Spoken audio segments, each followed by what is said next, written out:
Does Mike Tomlin want to make peace in the locker room, or does he just want to move on? Good afternoon to you. Good Monday afternoon. I'm Dejan Kovacevic of DK Pittsburgh Sports. This is the new Double Shot Show. It comes your way every weekday afternoon. Steelers versus Bengals is Saturday at 8 p.m. over at Acrisure Stadium, and it's not a playoff game, but it's probably going to feel like a playoff game. It should feel like that to the Steelers because they need to win a game before the actual playoff.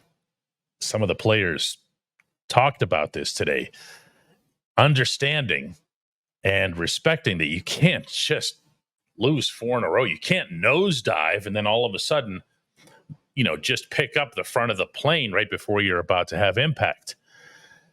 These guys have to get, I believe, not only the result, they also have to get a pretty good showing out of their guys against what's become a pretty decent team and almost a playoff team themselves in the Bengals. But it's not going to happen without addressing, I don't even know if it's an elephant in the room or if it's a herd of elephants at this point, the way the defensive guys have been talking about missing one player, or not everybody has the want to, and not everybody has the desire. And there have been a lot of clues from the players to the effect that it's one guy, and not just the cliched, if you have one guy out of position and the other 10 are doing their jobs, not just that, but it's been real live suggestions that it's one guy. Now, whatever the case may be, whoever the culprit might be, Tomlin's had to get this under control. And to that end, the players had a meeting this morning over on the South Side. Things were, by all accounts, aired out. Everybody had their say who wanted to have their say. And the result seemed to be a pretty big positive. Now, I've shared this with you already, going back to the last week, but Tomlin's not the type to make changes in such settings. He'd much rather find a way to just forge ahead. That's always been who he is, whether it's something like this, whether it's a strategic thing, whether it's personnel usage, whether it's clock management, whatever it is. His MO is hunker down. We're the Steelers. I'm Mike Tomlin. This is how it's going to be. This was what he had to say to reporters today regarding this whole defensive kerfuffle. I didn't do much about it, and they bicker because they care, and we weren't playing well. And oftentimes, the solutions is born out of conflict and confrontation, particularly when you're in the business that we're in. And so we're not going to let an issue like that be a big issue. It's really not. Guys express some truth and working to seek solutions, and sometimes emotions are involved in that. And so most of the time when you get out of those circumstances, you're able to move on as a collective, and I feel like we certainly have done that. So he uses his terminology in a deliberate way. He's always been that way as well.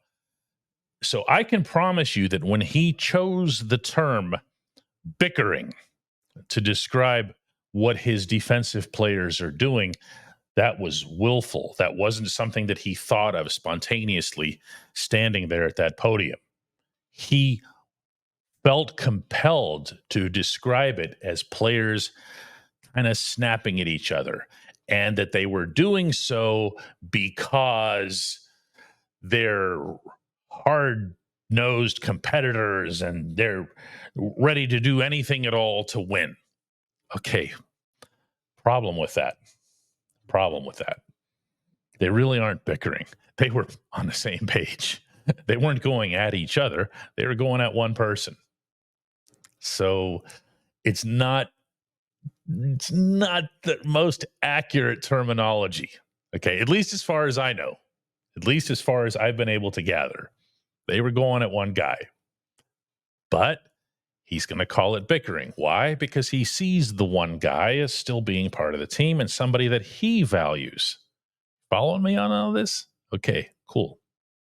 Because if you paid attention to last week's shows, you'll be able to follow this that much better. Because this is who he is and this is what he does. But you know what? If the following video clip shows you what I think it shows you, you'll see that it works. This was Patrick Queen, who I guess you could call the ringleader of the kerfuffle. Yeah, I know I don't want to speak for anybody else. I'm going to just say me personally. I do care a lot, and I know I kind of went about it the wrong way sometimes with Coach T and stuff. So, TA, Mike T. So for me, it's just I care. Like I know what this team could be. I know what this defense could be. The players that we got. So anytime you see any of that going on, it's just because we care. It's never personal. It's never just trying to be a sore thumb to anything. I think it's just us going out there because we really care. We really want to win it. We know how good our defense could be. We know how good this team could be if our defense is at a high level. And by the way, the Oxford Dictionary defines kerfuffle, since I've been using it here, as a commotion or fuss, especially one caused by conflicting views, as in, quote, there was a kerfuffle over the chairmanship, end quote. Now, this isn't about a chairmanship, but this is definitely a kerfuffle. What it's not is bickering. But if Tomlin succeeded in quelling his bickering or kerfuffle or whatever anybody would want to call it, then things should be okay, except for one variable here. What if the players were right about this player who isn't performing well and who isn't trying his hardest? And nobody ever knows this better than the players themselves, as I was telling you last week. What if the players were right to want this person off the field? What if the players were right that their defense could be that much more if that individual were replaced by somebody else? Let's say, for example, if Cam Sutton were to be replaced by Beanie Bishop. Hypothetically. Then what? Then you'll have Tomlin favoring somebody that he's known for a long time and showing everybody that he wasn't wrong to bring him back. And yeah, when we come back, I'm going to be joined by Chris Halleck. At DK Pittsburgh Sports, we take pride in coverage that connects our city's fans to their favorite teams. Now, that connection's stronger than ever. Introducing our all-new state-of-the-art app. Find expert inside reporting and original podcasts. Check live box scores. Track the latest stats. Chat it up with our community of thousands of fans, all in one place. The new app from DK Pittsburgh Sports. Coverage that connects.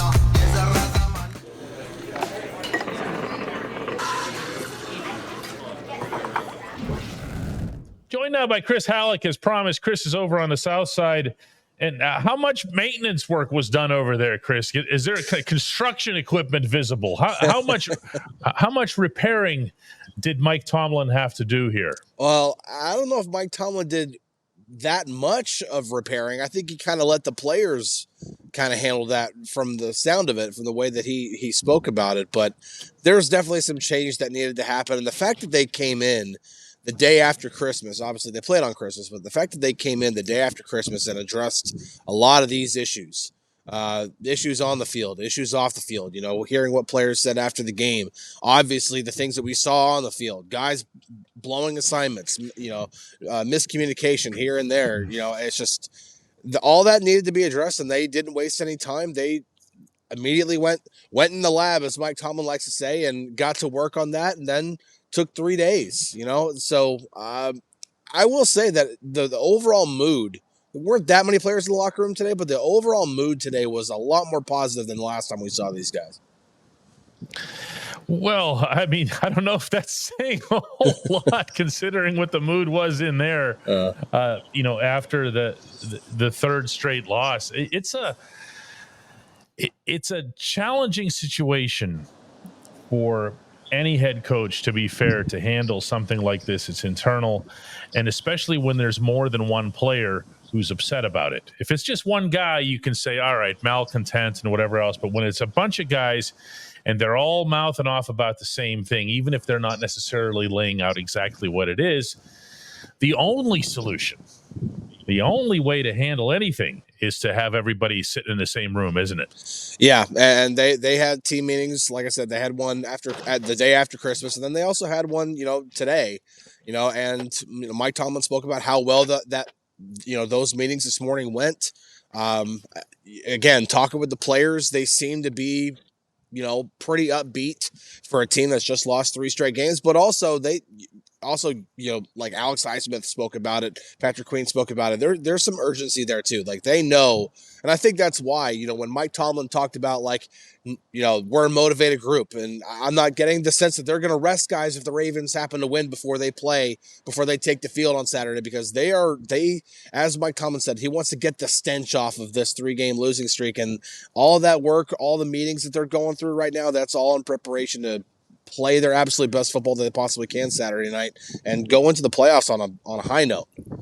Yeah, see, I liked hearing from the players today that they can't go into the playoffs losing 4 in a row. And I've been talking about that here for a few days. I believe that strongly. Yeah. I just don't think there's a way that you can manufacture momentum. In other words, saying, well, we were going to beat the Bengals. We were going to take care of business. But then the Ravens thing happened, and then we started resting guys, and we didn't necessarily no. You have to have something that's real and performance-based right in front of you, that's tangible, that you can hold on to, that you can take into this playoff matchup, wherever that happens to be. Is there a feeling right now, meaning today, in that locker room, that these guys get that they have to beat the Bengals? Not that they want to, not that it would be nice, but that they have to. Oh yeah, 100%. They are not going into this game thinking, I didn't hear any of them talk about, if possibly winning the division or anything like that, which is a possibility. If the Ravens lose and they win this game, they win the AFC North, but that wasn't even being talked about. They were just talking about we need to win. We like the only way that we can solve these issues is by winning. That's the only thing we can control when it comes to getting into the playoffs. Like they've already gotten to the playoffs, okay, great, but the only thing that they can control going forward is them winning football games. They can't control whether the Ravens beat the Browns or not, and they possibly win the division or not. They can't control whether the Chargers lose to the Raiders and guarantee themselves the 5th seed if they don't win the division. They are worried about one thing and one thing only. That's beating Joe Burrow and the Bengals on Saturday night. And that's the right mindset to have. Yeah, they can control to an extent, Chris, their own performance. And,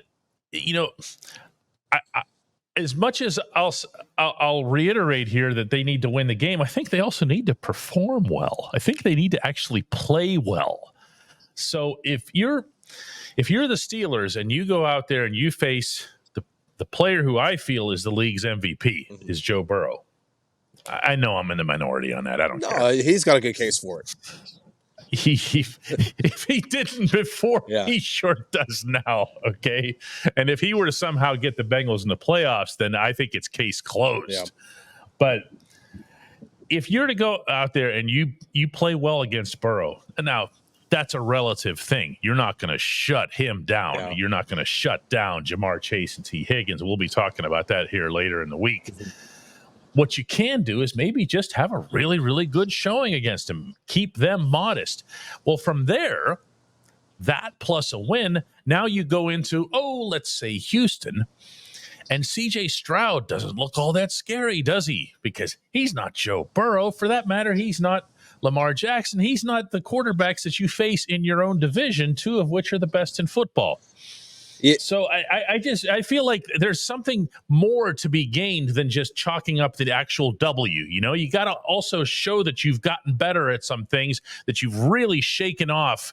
What did he call it? The stench. Yeah. The stench of those 3 games. Yeah, and the good thing is that this final game of the regular season before the playoffs start is not like the beginning of the college football season when Alabama's playing some Division II scrub and they're just going to go out there and cakewalk those guys 73-3, or something like that. This is against a team that's fighting for their playoff lives. This is a team that has crawled back from 4-8, that their defense has taken the ball away more than anybody else in football since the Steelers last beat them. And that's a good opponent to really test where you are, to really test okay, we can talk about change. We can talk about getting things right, but you got to do this against one of the best teams in football right now. The team, in terms of the way teams are playing, the Bengals are up there right now with the way that they're playing. That's actually true. And to have that even be the case for what had to be the worst defense we've seen all season. I mean, in terms of just not being able to tackle or just simple basics, let's not pretend that the Bengals defense is all of a sudden great, but let's also not pretend that the getting up for the Bengals is going to be an issue. And on top of everything else that we're laying out here, they're in the division and they're the Bengals, So I don't think that's going to be a thing for these guys at all. I do think it's going to be a thing. Oh boy, how do I put this? For them to, here, let's steal one from the head coach.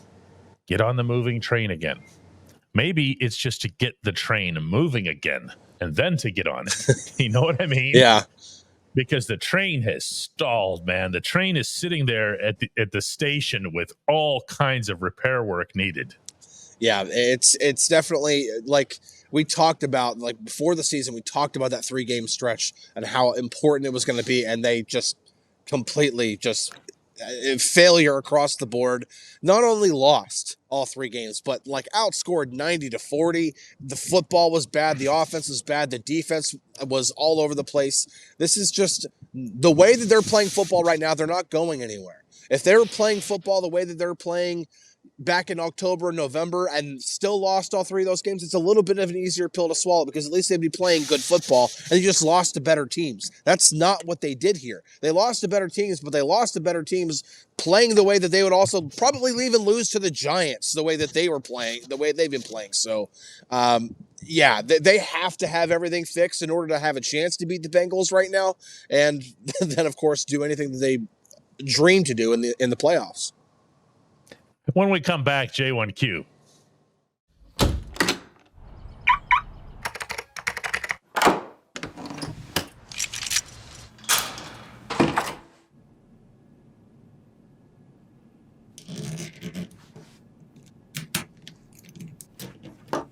Safety is a habit. Gun safety and responsible storage are no different. Help prevent gun accidents, misuse, and theft. Keep firearms safe and secure when not in use. For safe storage options, visit projectchildsafe.org.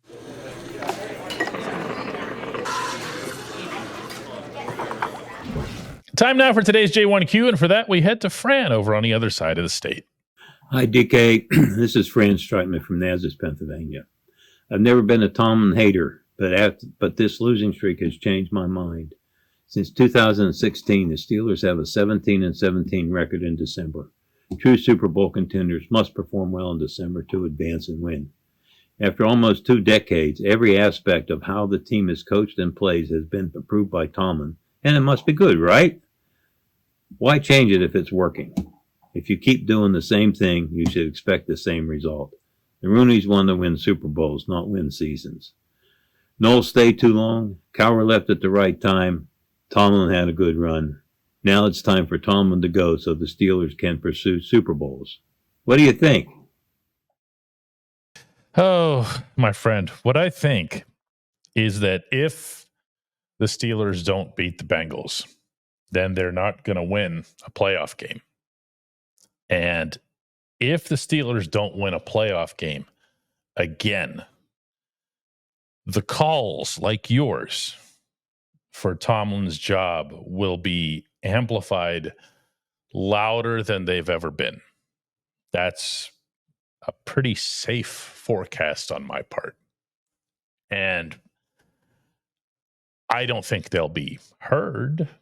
I certainly don't think they'll be acted upon.